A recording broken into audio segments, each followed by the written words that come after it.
fait suite à une série noire récente sur plusieurs sites de safari à travers l'Afrique. Les touristes sont parfois bien secoués. Il y a 2 attaques mortelles d'éléphants par an en moyenne lors des safaris. Une Américaine de 79 ans a trouvé la mort en Zambie. Les visiteurs sont coupables en raison de leur comportement, par exemple verser de la bière dans la trompe d'un éléphant. L'éléphant reste un animal sauvage, imprévisible lorsqu'il se sent menacé. Les safaris ne sont jamais totalement sans risque. D'autres espèces sont bien plus meurtrières, hippopotames, crocodiles. L'éléphant ne compte pas parmi les animaux les plus dangereux pour l'homme. La Turquie est devenue un Eldorado pour de nombreuses opérations de chirurgie esthétique low cost. Cette chirurgie consiste à l'allongement des jambes.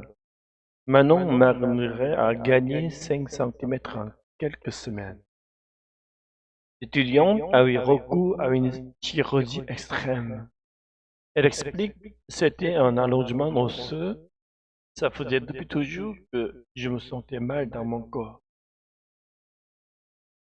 Les jambes ont été cassées à Toulouse pour être allongées. Elle est passée d'un mètre 45 à 1,50 m en 3 mois.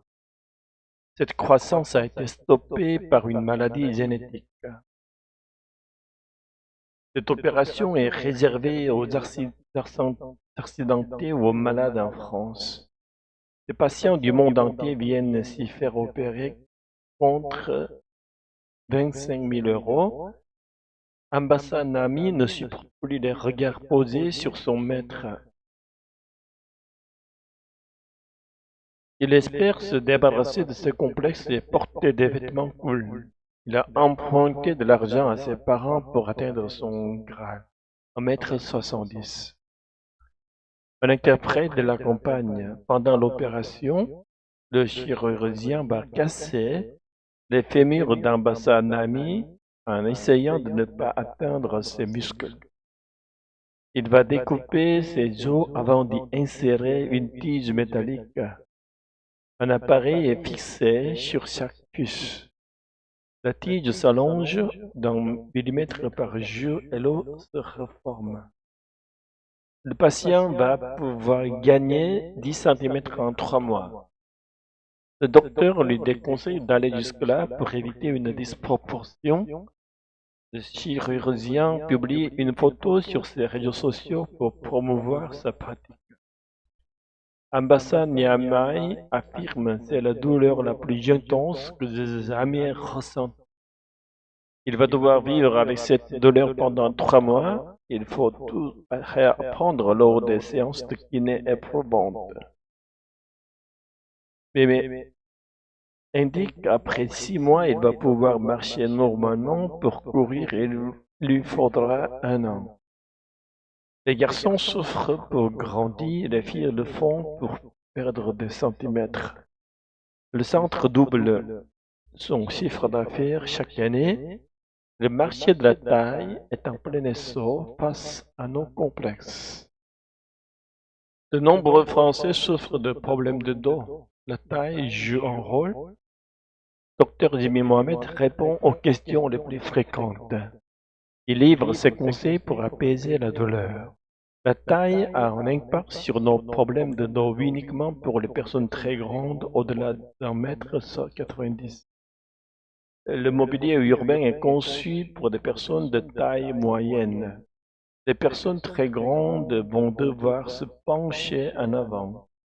Cela entraîne des contraintes au niveau de la colonne. Cela peut engendrer des douleurs. Ce qui engendre des douleurs, c'est l'inactivité. Le premier conseil est bouger pour éviter le douleur de dos. Le dos a besoin d'activité et d'un peu de sport.